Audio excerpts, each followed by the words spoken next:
ಶಿಡ್ಲಘಟ್ಟ ವಿಧಾನಸಭಾ ಕ್ಷೇತ್ರದಲ್ಲಿ ಎಸ್ಐಆರ್ ಕುರಿತಾಗಿ ಭಾರತೀಯ ಜನತಾ ಪಾರ್ಟಿ ಒಂದು ಶೆಡ್ಯೂಲ್ ಹಾಕಿಕೊಂಡು ಯಾವ ರೀತಿಯಾಗಿ ಪ್ರತಿ ಮತಗಟ್ಟೆಗೂ ಪ್ರತಿ ಬೂತ್ಗೂ ಒಂದು ಸಂಪರ್ಕವನ್ನು ಮಾಡೋದ್ರ ಮುಖಾಂತರ ಅಲ್ಲಿ ಈ ಎಸ್ಐಆರ್ನ ಯಶಸ್ವಿಗೊಳಿಸಬೇಕು ಅಂತೇಳಿ ಪಕ್ಷಾತೀತವಾಗಿ ಪ್ರತಿ ಒಂದು BLA2ಗಳನ್ನ ಸಂಪರ್ಕ ಮಾಡಿ ಅಲ್ಲಿ BLOಗಳನ್ನ ಸಂಪರ್ಕ ಮಾಡಿ ಇದನ್ನು ಯಶಸ್ವಿಗೊಳಿಸ್ತಾರೆ. ಮೊದಲಿನಿಂದನೂ ವಿರೋಧ ಮಾಡ್ಕೊಂಡು ಬಂದಿರತಕ್ಕಂಥ ಈ ಕಾಂಗ್ರೆಸ್ನವರು ನಮ್ಮ ಶಿಡ್ಲಘಟ್ಟದಲ್ಲಿ ಯಾರೆಲ್ಲ ನಾವು ಲೀಡರ್ಸು ಅಂತ ಹೇಳ್ಕೊತಾ ಇದ್ದಾರೆ, ಅವರಿಗೆ ಈ ಒಂದು SIR ಕುರಿತಾಗಿ ಪೂರ್ತಿಯಾಗಿ ಯಾವ ರೀತಿ ಮಾಡಬೇಕು ಅನ್ನೋ ಒಂದು ಅವೇರ್ನೆಸ್ ಇಲ್ಲ ಅನಿಸ್ತದೆ. ಯಾಕಂತ ಹೇಳಿದ್ರೆ ತಮ್ಮ ಪತ್ರಕರ್ತರು ಮಾಧ್ಯಮ ಮಿತ್ರರು ನನಗೆ ಸುಮಾರು ಕಡೆ ಹೋದಾಗ ಅಲ್ಲಿ ಬಾಡೂಟದ ಪ್ರೋಗ್ರಾಮ್ ಹಾಕಿದ್ರಂತೆ, ಅಲ್ಲೇನೋ ಬಂದ್ಬಿಟ್ಟು ಕುಡಿಲಿಕ್ಕೆಲ್ಲ ಏನೋ ಕೊಟ್ರಂತೆ, ಈ ಥರದ್ದೆಲ್ಲ ವದಂತಿಗಳನ್ನ ನಮ್ಮನ್ನು ಕೇಳ್ತಾ ಇದ್ರು.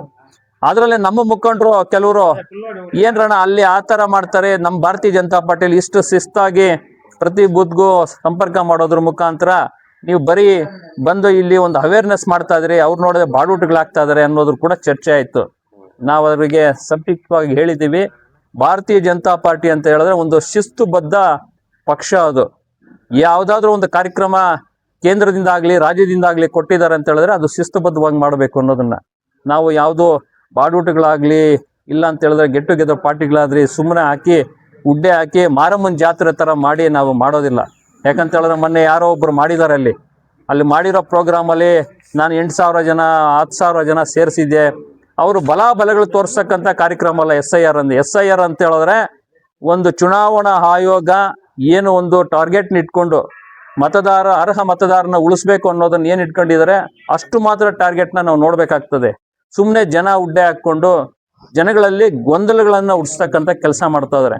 ಅವರ ಒಂದು ಪ್ರತಿಷ್ಠೆಗೆ ಯಾರು ಕಾಂಗ್ರೆಸ್ನಲ್ಲಿ ಒಂದು 3 ಬಣ ಇದೆ, ನಾ ಮುಂದ ತಾ ಮುಂದ ನಾ ಗಟ್ಟಿನ ನೀ ಗಟ್ಟಿನ ಈ ಥರದ್ರಲ್ಲಿ ಗೊಂದಲಗಳಲ್ಲಿ ಮುಳುಗಿ ಇವತ್ತಿನ ದಿವಸ ಕಾಂಗ್ರೆಸ್ನಲ್ಲಿ ಇರ್ತಕ್ಕಂಥ ಕಾರ್ಯಕರ್ತರಿಗಾಗ್ಲಿ ಮುಖಂಡರಿಗಾಗ್ಲಿ ದಾರಿ ತಪ್ಪಿಸ್ತಕ್ಕಂಥ ಕೆಲಸ ಮಾಡಿದ್ದಾರೆ.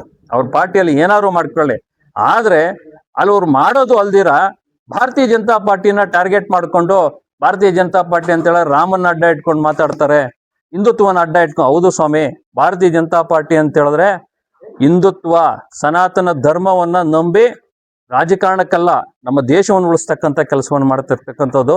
ಸನ್ಮಾನ್ಯ ನರೇಂದ್ರ ಮೋದಿ ಅವರು ಇವತ್ತಿನಿಂದ ಅಂದಿನಿಂದನೂ ಸರಿ ಇವತ್ತಿನವರೆಗೂ ಒಂದು ಧರ್ಮದ ಅಡಿಯಲ್ಲೇ ಕೆಲಸ ಮಾಡ್ಕೊಂತ ಬಂದಿರತಕ್ಕಂಥದ್ದು. ನ್ಯಾಯಯುತವಾಗಿ ಏನ್ ಮಾಡಬೇಕು ಅದನ್ನ ಮಾಡ್ತಕ್ಕಂಥ ಬಂದಿರೋದ್ರಿಂದನೇ 500 ವರ್ಷಗಳಿಂದ ಸಾಧ್ಯವಾಗದೇ ಇರ್ತಕ್ಕ ನಿಮ್ಮ ಅಧಿಕಾರ ಇತ್ತಲ್ವಾ, ಆಗ ಆಗದೇ ಇರ್ತಕ್ಕಂಥದನ್ನ ಇವತ್ತಿನ ದಿವಸ ಮಾಡಿ ತೋರಿಸಿದ್ದಾರೆ. ಒಂದೇ ಒಂದು ಉದಾಹರಣೆ ಅಂತ ಹೇಳಿದ್ರೆ ಅಯೋಧ್ಯೆಯಲ್ಲಿ ಶ್ರೀರಾಮನ ಪ್ರಾಣ ಪ್ರತಿಷ್ಠಾಪನೆ ಮಾಡಿರ್ತಕ್ಕಂಥದ್ದು 500 ವರ್ಷಗಳಿಂದ ಸಾಧ್ಯವಾಗದೇ ಇರ್ತಕ್ಕಂಥದನ್ನ ಕಾನೂನಿನ ಅಡಿಯಲ್ಲಿ ಸಕಾರಾತ್ಮಕವಾಗಿ ಇವತ್ತಿನ ದಿವಸ ಶ್ರೀರಾಮನ ಪ್ರಾಣ ಪ್ರತಿಷ್ಠಾಪನೆ ಮಾಡಿರ್ತಕ್ಕಂಥ ಕೀರ್ತಿ ನಮ್ಮ ಭಾರತೀಯ ಜನತಾ ಪಾರ್ಟಿಗೆ ಸನ್ಮಾನ್ಯ ನರೇಂದ್ರ ಮೋದಿಗಿದೆ ಅಂತೇಳಿ ಈ ಮುಖಾಂತರ ತಿಳಿಸಿ.